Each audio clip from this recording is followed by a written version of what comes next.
بسم اللہ الرحمن الرحیم۔ السلام علیکم، میرے اس چینل پر آپ سب کو خوش آمدید۔ حضرت علی ابو طالب فاطمہ بنت اسد کے ہاں پیدا ہوئے۔ روایت کے مطابق علی مقدس ترین اسلامی شہر مکہ میں کعبہ کے اندر جائے حرمت میں پیدا ہوئے تھے۔ حضرت علی رضی اللہ عنہ بچوں میں پہلے اسلام قبول کرنے والے نبی تھے اور کچھ مصنفین کے مطابق پہلے مسلم بھی تھے، اور لقب اسد اللہ و حیدر مرتضیٰ، کنیت ابو الحسن اور ابو تراب۔ آپ کا نسب رسول اللہ صلی اللہ علیہ وسلم سے بہت قریب ہے۔ آپ کے والد ابو طالب، جن کا نام عبد مناف تھا، اور رسول خدا صلی اللہ علیہ وسلم کے والد ماجد عبداللہ، دونوں بھائی تھے۔ آپ کی والدہ فاطمہ بنت اسد بن ہاشم تھی۔ ماں باپ دونوں کی جانب سے آپ ہاشمی ہیں۔ آپ علیہ السلام کے والد تو مسلمان نہیں ہوئے، آپ علیہ السلام کی والدہ مسلمان بھی ہوئی اور ہجرت بھی کی۔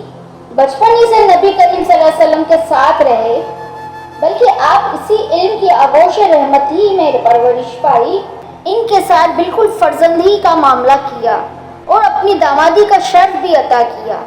چنانچہ حضرت فاطمہ الزہرا، جو نبی کریم صلی اللہ علیہ وسلم کی سب سے چہیتی صاحبزادی تھی، آپ کا نکاح میں آئیں۔ حضرت علی رضی اللہ عنہ صحابہ کرام میں سب سے اعلیٰ درجے کے فصیح و بلیغ خطیب سمجھے جاتے تھے۔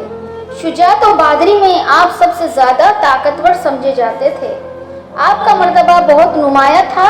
25 ہجری میں حضرت عثمان بن عفان کے بعد مسند خلافت کو زینت بخشی اور 3 دن کم 5 سال مسند خلافت پر مطمئن رہے۔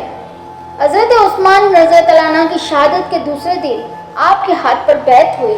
مدینہ منورہ میں جتنے مہاجر و انصار تھے، سب نے آپ کے ہاتھ پر ہر رضا و رغبت بیعت کی۔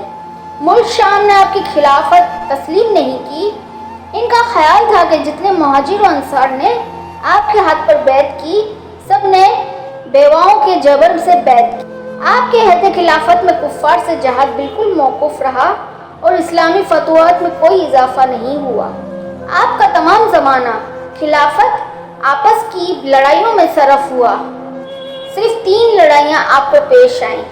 اول جنگ جمل، جس میں اول حضرت عائشہ صدیقہ رضی اللہ عنہ اور حضرت طلحہ و زبیر سے لڑنا پڑا۔ نمبر 2 جنگ صفین میں، جس میں حضرت امیر معاویہ اور اصل شام سے مقابلہ کرنا پڑا۔ نمبر 3 جنگ نہروان، جس میں خوارج سے مقابلہ ہوا۔ یہ آپ کی آخری جنگ تھی اور تمام صحابہ کے نزدیک پسندیدہ تھی، اور بعض احادیث میں اس کے متعلق پیشین گوئی اور پسندیدگی کے کلمات بھی ورد ہوئے ہیں، مگر جنگ جمل اور جنگ صفین صحابہ کرام کو ناپسند رہی اور بہت سے محتاط لوگ ان لڑائیوں سے کنارہ کش رہے۔